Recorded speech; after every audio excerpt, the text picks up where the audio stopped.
libro de Deuteronomio es el quinto libro de la Biblia y el último libro de la Torá.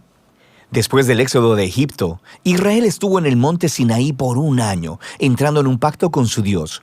Y luego tuvieron un desastroso viaje a través del desierto, y la generación del éxodo se descalificó a sí misma para entrar en la tierra prometida de Abraham. Así que Deuteronomio inicia con Moisés delante de esta nueva generación explicándoles la Torá. Y es a partir de aquí que el diseño y el propósito del libro se desarrollan.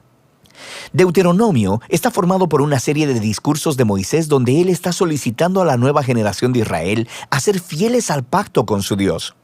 En el centro del libro está una colección de leyes, las cuales son los términos del pacto entre Dios e Israel.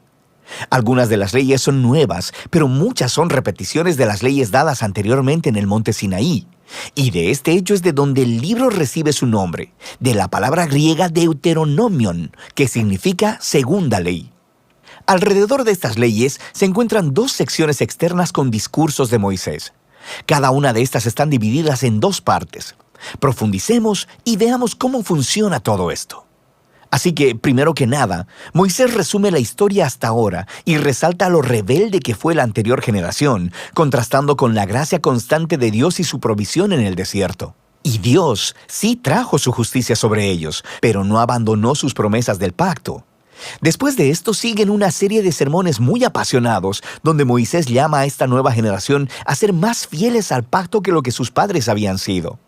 Él les recuerda los 10 mandamientos, y luego el centro de esta sección es una famosa enseñanza llamada el Shema. Moisés dice: escucha, oh Israel, el Señor es nuestro Dios, el Señor uno es. Amarás al Señor tu Dios con todo tu corazón, con toda tu alma y con toda tu fuerza. Esta se convirtió en una oración diaria muy importante en el judaísmo, y esta une todos los temas de este libro. Así que la palabra escucha, Shema en hebreo, significa mucho más que solo oír. Su significado incluye responder a lo que oyes, o en español diríamos obedece.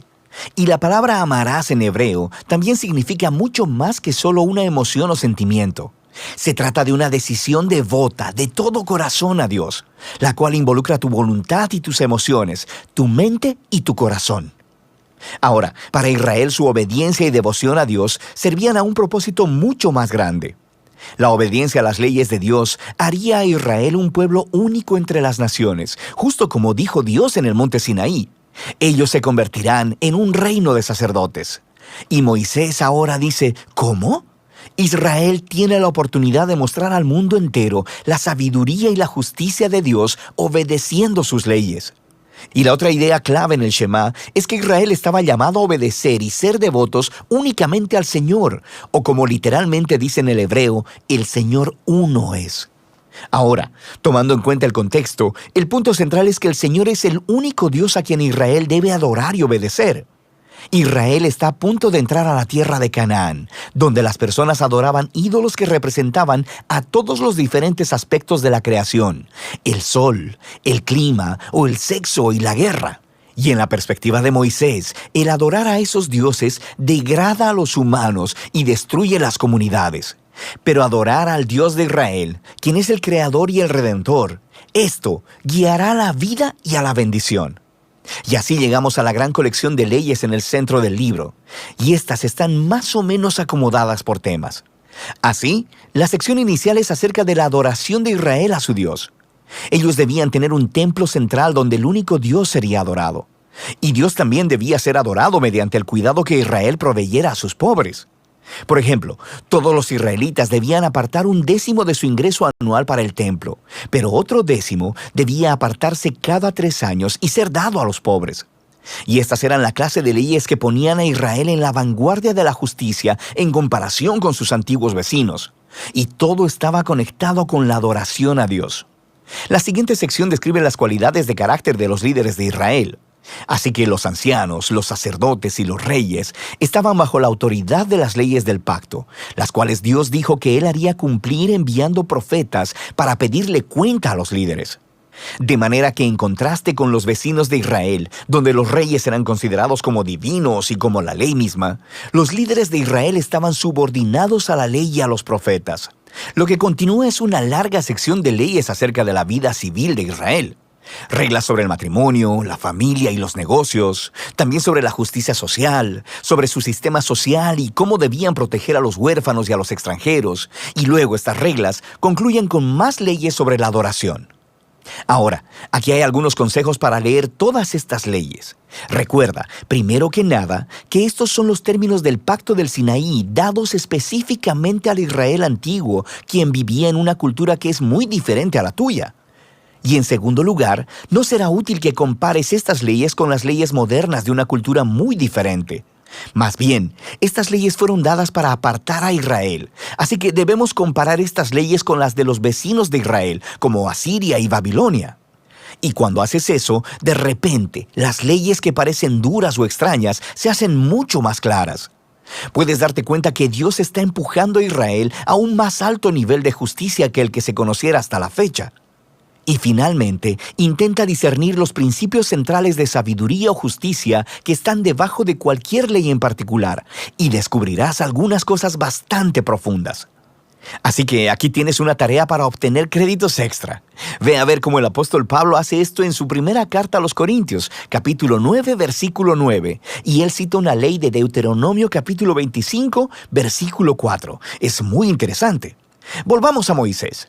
Después de abordar todas estas leyes, emite el reto final de que Israel debe escuchar y amar a su Dios.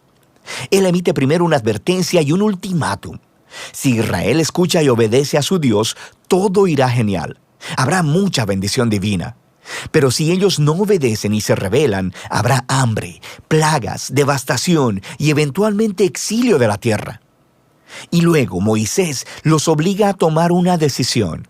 Él les dice, hoy he puesto delante de ti la vida y el bien, la muerte y el mal.